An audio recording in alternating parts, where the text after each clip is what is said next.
My 17F stepmother, Jane, is a wonderful woman. She and my father got married when I was 4, and she's been a rock in my life ever since. My mother was always my primary caregiver, but up until that point, her relationship with my father was bitter and angry, and I basically never saw him. Jane was the reason they developed a stable co-parenting relationship. She encouraged everyone to have a good relationship with each other and was always there to support me and my mom when things got rough. Jane has always been a hard worker.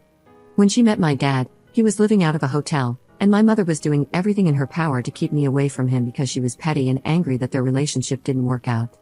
Meanwhile, Jane had a great job, a nice house, helped my dad get back on his feet, negotiated a visitation schedule with my mom, who hated her for a long time by the way, and made sure my dad sent us money every week because neither one of them could afford an attorney to negotiate child support payments. Jane had no reason to do any of these things, but as I got older, she made it clear that she loved me as much as she loved my half-brothers who were born a few years later. I even have my own room in her house because at the time, we lived with my grandparents and various boyfriends of my mom, and Jane felt that I needed a more stable environment than that. She's like the opposite of the evil stepmom. When I was 15, Jane won a big lawsuit against an airline company and was awarded upwards of $1 million. She used the money to build sizable trust funds for me and my brothers so that we would be taken care of later in life. Despite having a lot more money, she still wanted to live a fairly modest life, so she paid off the house she has and has been living there ever since with my dad. Sure, she bought a new car and they went on a few nice vacations, but she didn't blow all her money on stupid things, which I respected. About a year ago, things started getting really weird. Whenever I saw Jane, she seemed to look sicker and sicker, but no one would tell me or my brothers why, even though I know they knew. All we knew is that she was at the hospital a lot. Around the same time, my mom has been coming around my dad a lot more and acting really strange, basically like she was trying to romance him.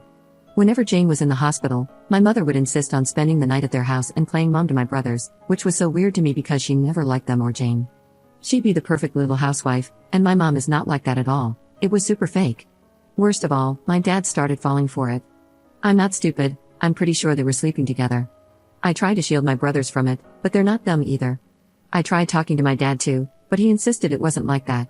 Then, a few weeks ago, my mom started talking about all the places she'd like to visit, how she wanted a new car, was looking to invest, etc., which is weird because my mom has been a bartender her whole life and has lived paycheck to paycheck since before I was born. She was acting like she was about to get a lot of money, which started to make me really suspicious. Between Jane being sick and my mom acting all nouveau riche, I had a lot of questions. Finally, I decided to visit Jane in the hospital and ask her about my trust fund. I found out that if anything happened to her, my dad would inherit all the money, including full control of the trusts for me and my brothers. She asked me why I was so interested in the trust fund, so I told her what's going on with my parents and how my mom has been acting with my dad. I didn't want to, but after everything she did for me, she deserved the truth. It really hurt me to break her heart like that, especially once I found out that she was basically in hospice at this point because of irreversible kidney failure. She's only got a few more months. We both cried so much. Then, 2 days ago, everything came to a head. My mom stormed in, furious, and started arguing with my dad. Apparently, Jane met with her lawyer and changed the trust so that my dad would get nothing, and all of the trusts would be controlled by my step-aunt. She demanded to know how Jane found out about their relationship, and I came out and told them that I told Jane everything. I told them that if they wanted to play stupid games, they would win stupid prizes, and that I wasn't going to let them screw Jane over after all the help she gave my family when she didn't have to. My mom slapped me, and my dad just looked so defeated. Then my mom told my dad that she didn't really love him, that she was just pretending to so he would marry her and she could get all of the money. The worst part about it is that my brothers witnessed the whole thing, and now on top of their mom slowly passing, they have to deal with a cheating dad and his vindictive ex. Our whole family is in ruins, and I feel like it's my fault even though I know it's not. Yesterday, I visited Jane again and told her about the fallout. She apologized and said that she had to dissolve my trust fund to make sure my mother didn't get hold of the money, but as her oldest, I will inherit the house/property after she is gone, and that's worth more than the other 2 trust funds combined. My father won't get anything because she's going to divorce him before she passes, and honestly, I'm happy for her. She made me promise to take care of my brothers and told me that once I turn 18 this summer, I can kick my dad out of the house if I want to.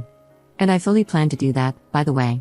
I haven't talked to my dad since, and I can't even look at my mom. I can't believe they would conspire to do this to Jane after all this time. Just proof that they deserve each other, and I'm embarrassed that they're my parents. Once I turn 18, I'm going to cut my dad out as much as I can and cut my mom out completely. I hope she rots. Meanwhile, I'm going to try to be at the hospital as much as I can until Jane passes away. Anyways, I just needed to vent. I'm really messed up about the whole thing, and I feel super betrayed. although I can't even begin to imagine how Jane feels. I'm gonna be so fed up when she's not here anymore. I can't even think about that right now. But at least she's not surrounded by people who just want to bring her down. Up in the comments. I don't remember the exact details, but Jane has a genetic condition where she gets cysts on her kidney. She already had a transplant a few years ago, but now she has developed problems with her arteries or something in her legs, so she doesn't qualify for dialysis. She could get another transplant, but she doesn't want to because the last time was so traumatic. So she decided to just let herself go onto maintenance medications to prolong her passing until she gets her affairs in order. She has a few other health problems that make the typical treatments really dangerous, and according to her, she'd rather go surrounded by loved ones than on an operating table. Update 1. Hi everyone, it's me again. Many of you asked me for an update on my situation with Jane and my family, so I've come back with a few things that have happened since I initially posted. I will try to organize this in a way that addresses the major points from last time. Jane is still alive and doing surprisingly well considering the circumstances. She's always been a fighter, and although her disease has been progressing, she's keeping a positive attitude with everything that is going on. She says she's grateful that she was able to see everyone's true colors before she passed, so she could go into the next life knowing the truth. We have become unbelievably close in the past few months, and it's getting harder and harder to know that she's getting close to the end. She doesn't ever talk about it though, and I know it's because she doesn't want to hurt me, but we both know the situation, so we're just making the best of our time. I'm also not being completely transparent about all of the drama at home, but to be honest, I don't think she needs to hear all of that. We did end up having that surprise celebration of life that I planned. A lot more people showed up than I thought, but they all got an Airbnb near the hospital where Jane is, and we were able to take her out and spend some time at the lake near the facility. It was super low-key, which I know Jane preferred, and I was even able to get her old college friend to come after I found him on LinkedIn, lol. We had food, there was music, and we played games. Overall, it was a really great time, except Jane started crying at the end, but she promised me it was just because she was grateful. My brothers are also doing okay. My aunt, Jane's sister, is currently paying for them to go to therapy, and they've become a lot more open about talking about the situation. They just turned 13, but a lot of the time it feels like I'm talking to actual adults. They become really independent lately in a good way, and aside from me driving them places, I don't really have to do much for them anymore. Their grades aren't super great, but they're not failing, and considering the circumstances, it could be a lot worse. They still hang out with friends, and I'm keeping an eye out for depression symptoms and stuff. The situation with my mom is as funny as it is embarrassing, to be honest. She spent a few weeks ignoring us, and then she tried to crawl back into my life, basically begging me to let her move in because her lease is about to expire, and she has nowhere to go. That convo went about as well as you'd think, and she ended up calling me an ungrateful brat and that I couldn't just ignore her because she's my mom. I told her to get out of the house before I called the cops and to go back to my dad, who at that point was only coming home every few days to check on us and grab some clothes. After that, she tried coming by a few times, and when I wouldn't open the door, she would lose her mind and start yelling through the neighborhood. After 3 instances of this, I finally called the cops, but because I'm 17, they told me there's a possibility that I would have to go home with her since technically I'm a minor and need to be with the custodial parent. I told them no way because I was the only one watching my brothers at the moment. That led to a whole thing where after a few hours, my dad basically showed up, and I was allowed to stay there because there was finally an adult present, and I'd basically lived there for over a year. After that, the cops firmly told my mom that if she keeps showing up and causing drama, they would arrest her for trespassing since technically it was Jane's house and not hers. She left and hasn't tried coming to the house anymore, but for a while, she would call me constantly telling me I owed her and all kinds of stuff. She's now blocked on everything, and anything she needs to say to me gets filtered through my dad. As for my dad, well, since he's basically required to be here for another 2 months until I turn 18, we've basically just avoided each other. It's not too bad though because I've been heavily relying on guilting him for everything to get my way. For example, he was going to contest the divorce, but I threatened to kick him out when I turn 18 if he does that, so he just signed all the paperwork and is basically doing whatever Jane tells him to do. I don't openly disrespect him or anything, but I've made it clear that I have no intentions of doing anything he says ever again, and he doesn't fight me on it. Most of the time, he's just in his room, and sometimes he'll go back to my mom's, but only for a day or two before they argue and she kicks him out again. I haven't decided whether or not I'll kick him out yet, and we haven't talked about it either, so I'm kind of playing it by ear. As for me, I'm handling everything as well as I can.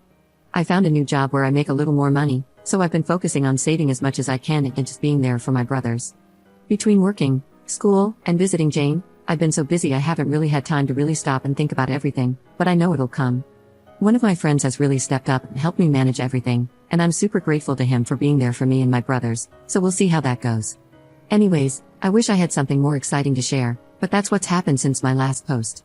Thanks again for all the support on my last post.